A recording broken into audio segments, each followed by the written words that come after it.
Hi friends, இன்றைக்கி தேய்ச்சோட lunch box என்னென்னு பார்த்தீங்க அப்படின்னா உருளைக்கிழங்கு மசாலாவும் பூரி தான் வந்து கேட்டிருக்காங்க. உருளைக்கிழங்கு மசாலாவுக்கு பார்த்தீங்கன்னா உருளைக்கிழங்கு வந்து குக்கரில் 4 விசில் விட்டு வந்து எடுத்து வந்து வச்சுட்டேங்க. அதுக்கப்புறம் தோலெல்லாம் உரித்து நல்லா மசிச்சு தாளித்து வந்து விடலான்னு சொல்லிட்டு மாவு வந்து சூப்பராக வந்து பிணைஞ்சு வச்சுட்டேன். ரொம்ப சாஃப்டாக வந்து பிணைஞ்சோம் அப்படின்னா பூரி வந்து ரொம்ப சூப்பராக வந்து வருங்க.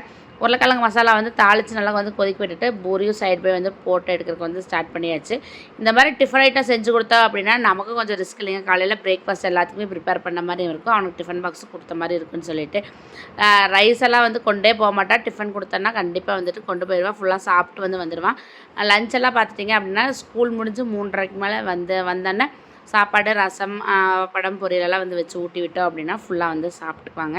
அதனால் எப்போவுமே டிஃபன் பாக்ஸுக்கு மேக்ஸிமம் நான் டிஃபன் தான் வந்து கொடுத்து வந்து விடுவேன். சூப்பராக பூரி வந்து பொல்னு எந்திரிச்சு வந்து வந்துச்சுங்க. அது டிஃபன் பாக்ஸ்க்கெல்லாம் வந்து பேக் பண்ணி விட்டுட்டேன். ஃபைனலாக வந்துட்டு இந்த பூரி வந்து சும்மாவே சாப்பிட்றதுக்கு ரொம்ப டேஸ்ட்டாக இருக்குது. யாருக்கெல்லாம் இது பிடிக்குன்னு சொல்லுங்க. நான் காலையில் அவன் டிஃபன் பேக் பண்ணவே ஒரு பூரி வந்து எடுத்து வந்து சாப்பிட்டுட்டேன்.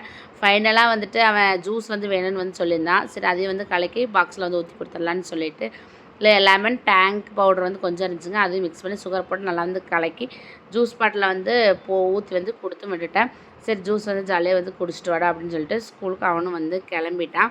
போகும்போது வேறு ஒரே கேள்வி, என்னம்மா சாயந்தரம் வரைக்கும் நல்லா இருக்குமா ஜூஸு, இல்லை மத்தியானம் வரைக்கும் குடிச்சிடலாமா, ஃபஸ்ட்டு பீரியட்லேயே குடிச்சிடலாமா அப்படின்னு சொல்லிட்டு, உனக்கு எப்போ வேணுமோ அப்போ வந்து எடுத்து குடிச்சிடா, நான் ஈவினிங் வரைக்கும் வைக்க வேண்டாம், மத்தியானத்துக்குள்ளேயே பிஃபோர் லஞ்சே வந்து நீ குடிச்சிரு அப்படின்னு சொல்லிட்டேன்.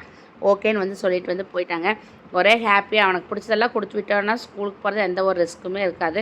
நம்மளும் கொஞ்சம் மைண்ட் ரிலாக்ஸாக அவனை வந்து ஸ்கூலுக்கு வந்து அனுப்பிச்சிடலாங்க.